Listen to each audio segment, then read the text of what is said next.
Hello everyone, welcome to this video, and today we are going to discuss about three grades of ego. And before getting late, let's get started.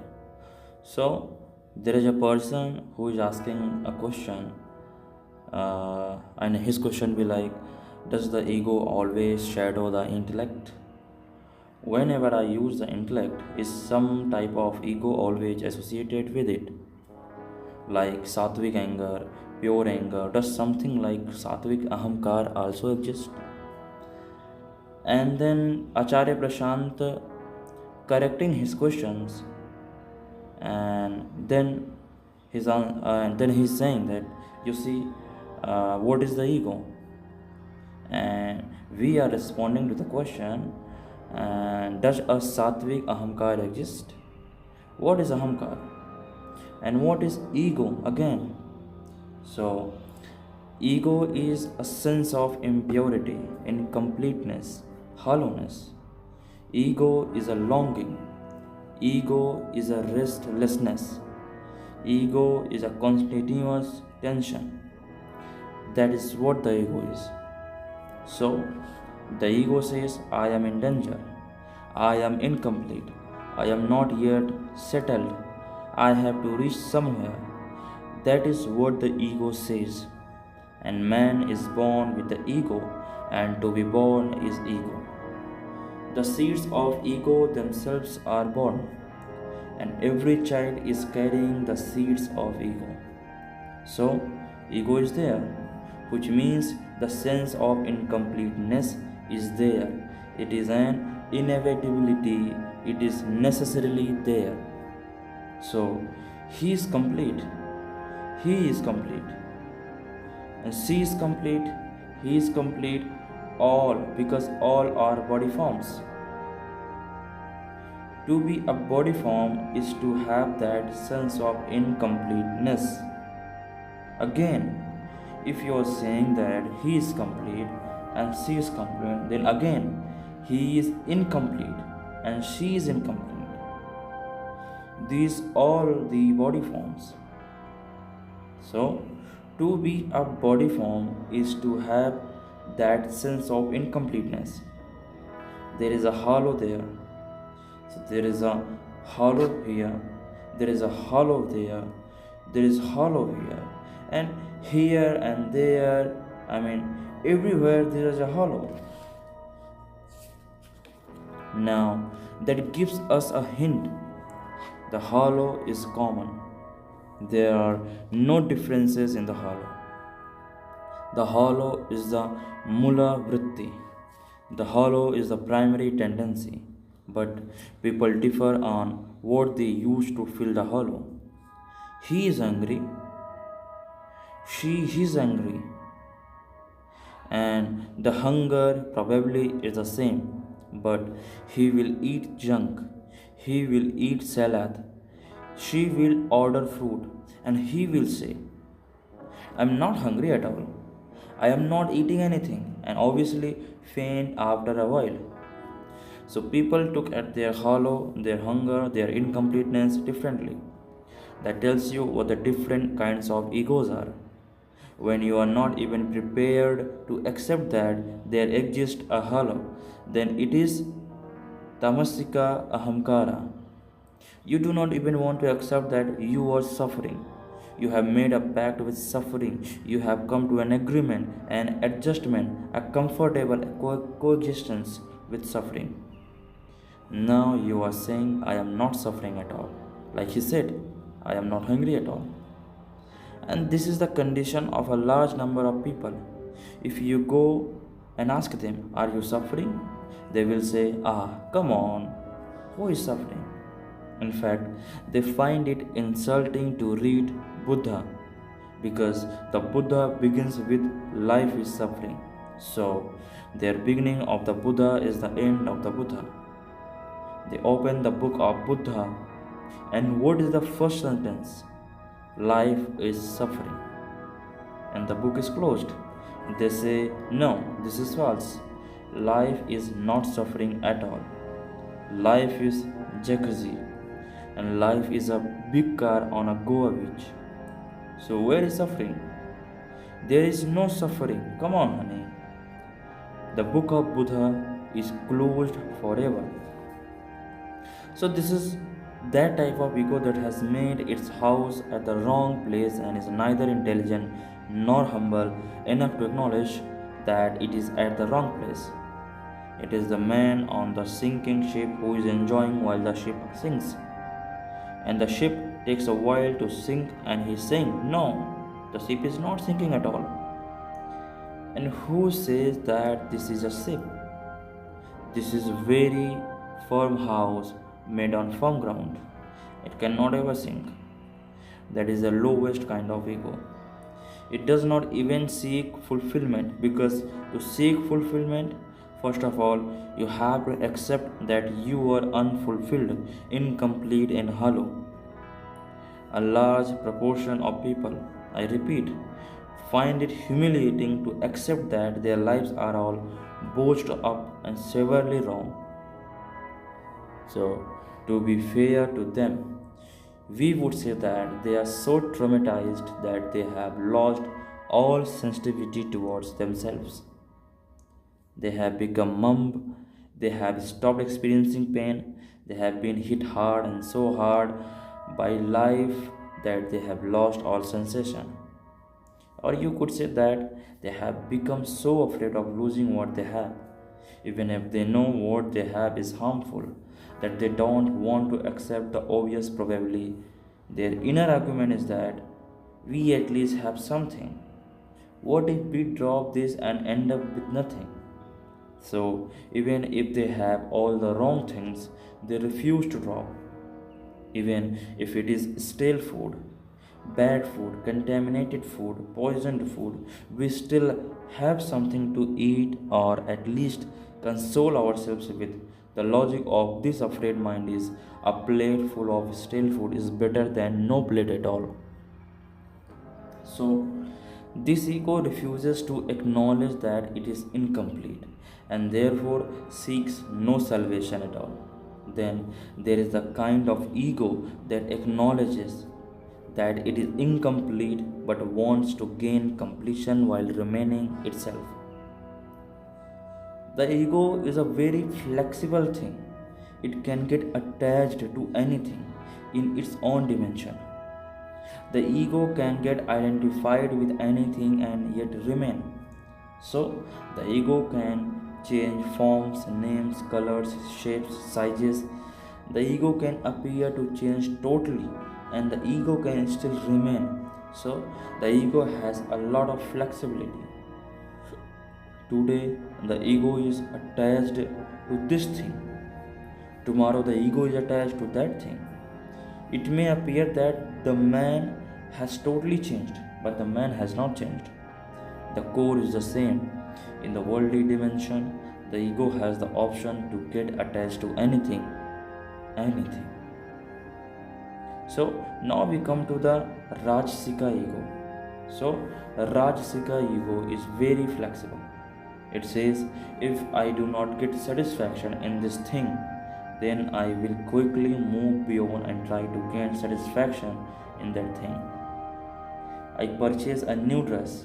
If I do not feel fulfilled in it, then I will go and purchase a new chair. If one relationship doesn't work, I will enter into a new relationship. I will be very flexible. And there are a large number of people with such flexible egos. They keep achieving one thing after the other. They never make one definite target. They are very flexible. They say, whatsoever appears to fulfill me, I will rush after that. And they have to rush after a lot of things because ultimately nothing fulfills them. And this is the achieving ego. This is the ambitious man's ego.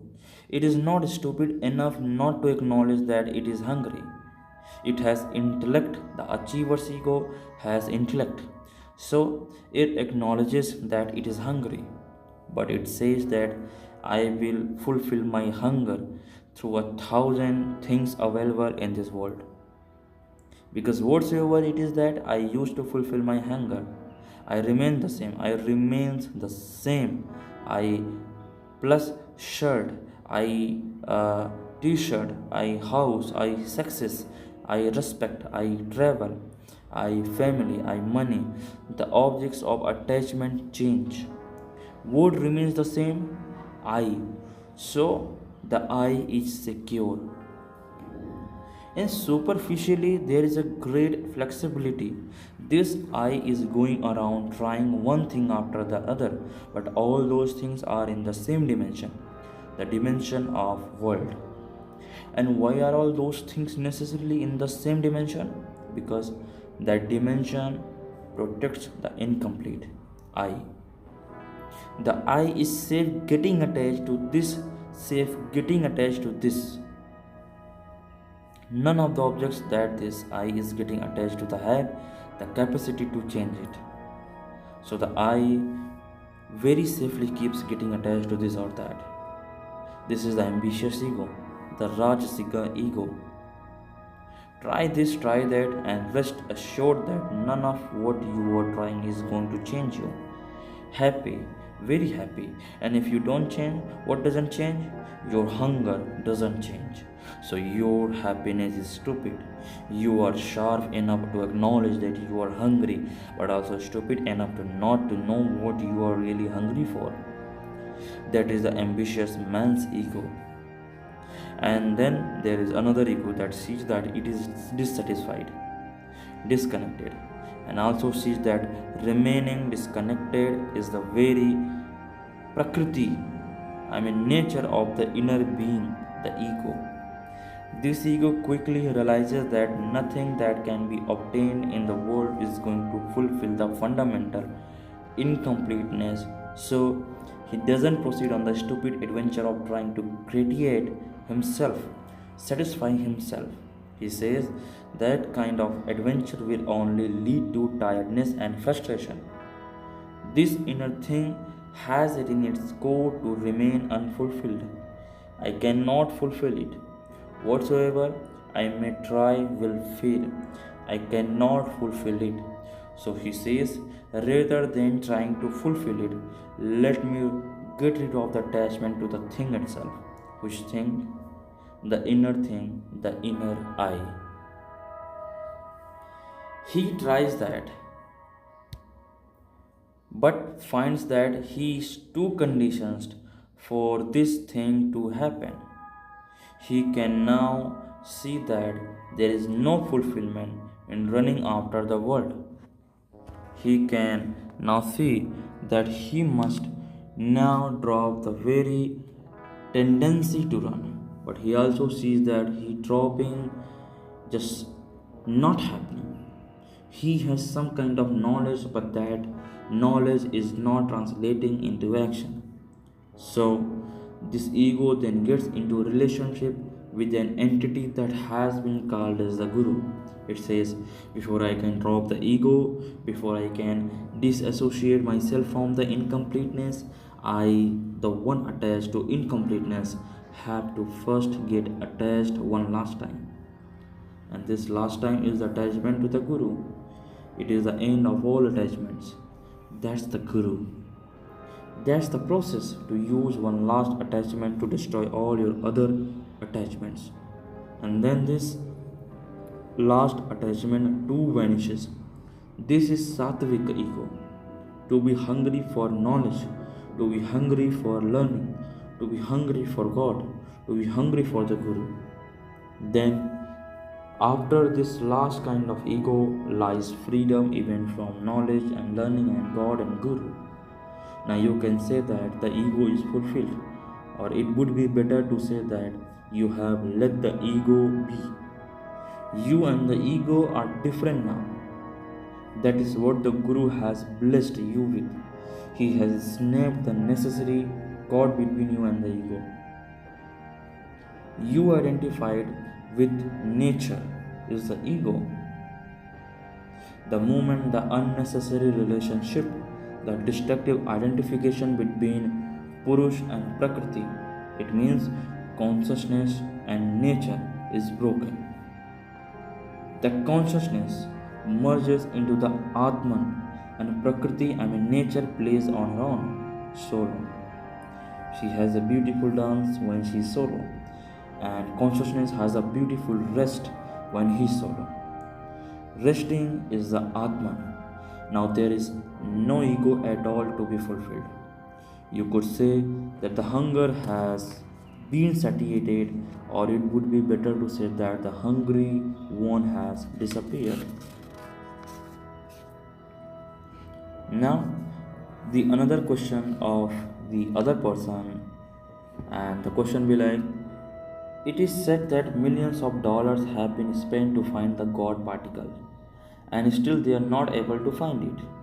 And on the other side are the spiritual masters like Osho and others who have found it but cannot express it. This one acknowledges that he is unsatisfied, but neither science nor spirituality have given an answer. They both have failed. So, what kind of ego could this be? And the answer from Acharya Prashanta be like, spirituality does not ever give an answer. Spirituality only tells you to look at the questioner. There are no great or wise answer in spirituality. Answers are just tricks. For a while, answers anyway are no big deal. As far as science is concerned and things like God particle are concerned, particle is a particle. A particle is an object. A particle is something that you can think of, you can experience, you can write about. There is nothing called God particle. God is not a particle. Particle is not God. Particles are particles.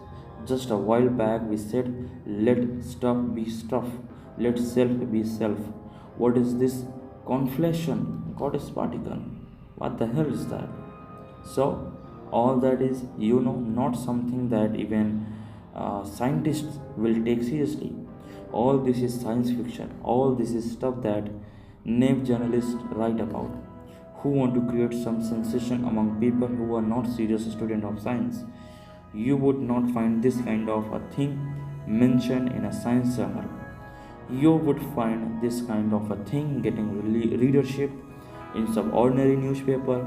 A serious science journal would not say that the mystery of the universe has been solved because one particle is discovered. Just jokingly, they may call some particle as God particle. Just jokingly, just as you call that thing as ladyfinger, and then chop it. Just as the ladyfinger is not a lady's finger, similarly, the God particle has nothing to do with God. It is just a funny name. And now the another question from another person. So, and he's asking the same question that is it coming from a Rasika ego? That question, or that sentence that there is a God particle. And then Acharya Prashanta answers, and that answer will be like, ignorance. Forget about deep meditative depths of realization. Even knowledge is still not sufficient. This person probably needs to gain some more knowledge. I am not talking of meditative realization. I am talking about worldly scientific knowledge. Now, this chapter ends here, and we are continuing this series. And in the another video, upcoming video,